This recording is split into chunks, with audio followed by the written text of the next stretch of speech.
مش مهم انت بتعمل ايه، المهم تقدر تعمله منين. خليني اقول لك حاجه غريبه جدا، في ناس كتير جدا دلوقتي عايشه حياه الديجيتال نوماد من غير ما تاخد بالها اصلا.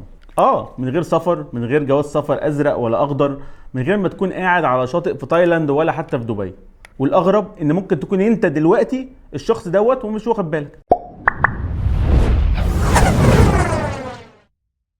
اهلا بيكم في حلقه جديده مع دكتور إيميجريشن، اكبر صانع محتوى في مجال الديجيتال نوماد في الوطن العربي.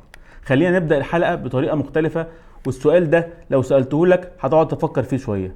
هل شغلك ممكن يتعمل من اي مكان في العالم، من بيتك، من كافيه، من بلد تانية، من غير ما حد يلاحظ اي فرق؟ لو الاجابه نعم، يبقى انت اقرب لفكره الديجيتال نوماد من ناس كتير جدا بتدور عليها من سنين. بس استنى، ما تستعجلش، لان اللي جاي اهم. خليني اقول لك الصوره اللي محدش بيقولها بوضوح.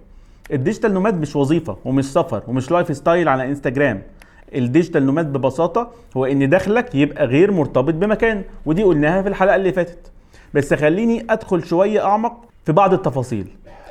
الفريلانس اللي بيبيع وقته مقابل فلوس، والريموت اللي شغال عند شركه بس من البيت او اونلاين، والبيزنس اونر اللي عنده نظام بيشتغل من غيره.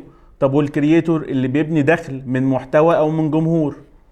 وفي النص بينهم في ناس بدأت تتحول وناس لسه ما تحولتش. بس المفاجأة الحقيقية ان اي واحد من الاربعة دول ممكن يبقى ديجيتال نوماد، او يكون عكسه تماما. مش النوع هو المهم ازاي شغلك متنظم، ازاي شغلك متصمم. طيب خليني اوقفك هنا اللحظة.